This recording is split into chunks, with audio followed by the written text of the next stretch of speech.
Voici une vidéo sur le chapitre Le monde microbien et la santé. Les micro-organismes sont présents partout dans l'environnement. On dit qu'ils sont ubiquitaires. On peut par exemple retrouver des bactéries dans le yaourt. Certains micro-organismes vont pouvoir entraîner des maladies, comme par exemple le virus de la grippe ou encore une bactérie Clostridium difficile qui va pouvoir entraîner des troubles digestifs.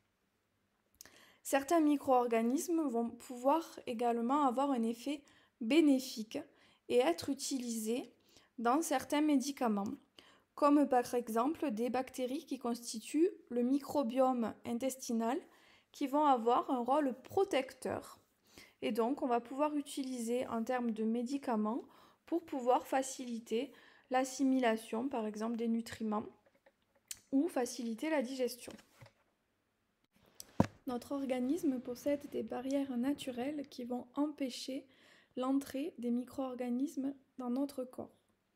Cependant, il existe des portes d'entrée, comme la voie respiratoire, la voie digestive par l'intermédiaire des aliments, la voie cutanée ou encore la voie génitale, qui constituent des portes d'entrée ou des portes de contamination pour la pénétration des micro-organismes dans notre corps.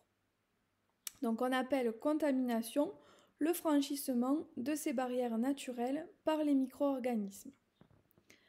Lorsqu'un micro-organisme va rentrer dans notre corps, il va se multiplier. C'est ce qu'on appelle l'infection. On retrouve une petite différence entre les virus et les bactéries. Je rappelle que les bactéries vont se développer, vont se multiplier dans les liquides qui baignent nos cellules comme le sang et la lymphe, alors que les virus, eux, vont devoir rentrer à l'intérieur des cellules, donc d'une cellule qu'on va qualifier de cellule hôte, pour s'y multiplier.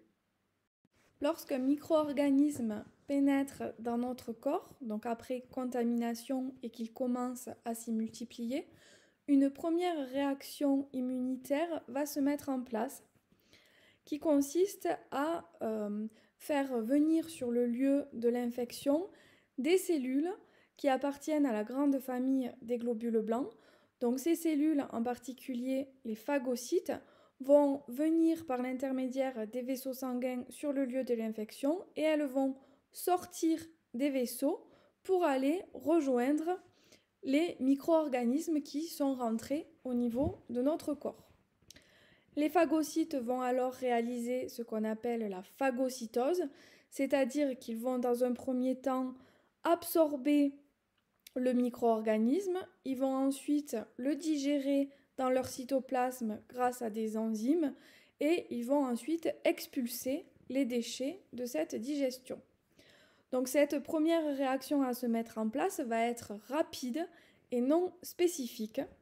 On parle aussi de réaction inflammatoire qui se caractérise par un gonflement, une rougeur, de la douleur et de la chaleur. Si la réaction inflammatoire ne suffit pas avec la phagocytose à éliminer les micro-organismes, une seconde réaction plus lente va se mettre en place par l'intermédiaire d'un autre groupe de globules blancs appelés les lymphocytes. Donc parmi ces lymphocytes, on va retrouver des lymphocytes B qui vont produire des anticorps.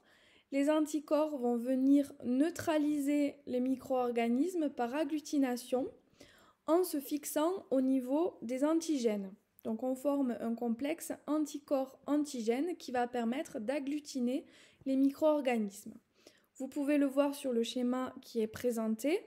Les anticorps représentés en noir vont venir se fixer de façon spécifique sur les antigènes représentés en vert. Je rappelle que les antigènes correspondent à des petites molécules de surface que l'on retrouve à la surface des micro-organismes. Parmi les lymphocytes, on va aussi retrouver des lymphocytes T qu'on va qualifier de lymphocytes T tueurs ou lymphocytes T cytotoxiques.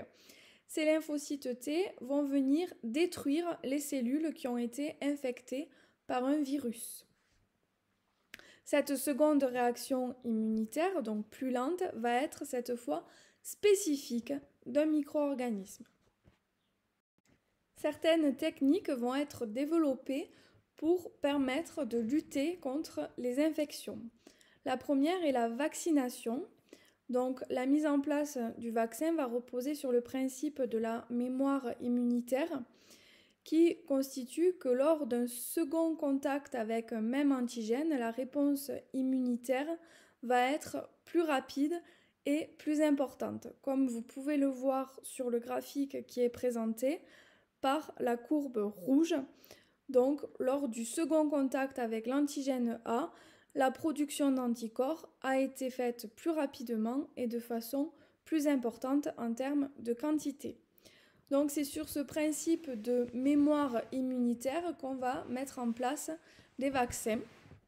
Donc le vaccin, ça va consister en fait à injecter soit un micro-organisme atténué ou alors un micro-organisme mort de façon à ce que notre corps soit déjà en contact une première fois avec un antigène pour que lors du second contact, notre système immunitaire puisse avoir une réponse plus rapide et plus efficace contre cet antigène.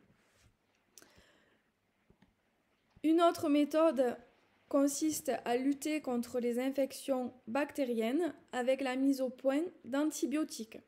Donc les antibiotiques sont efficaces uniquement contre des infections par des bactéries.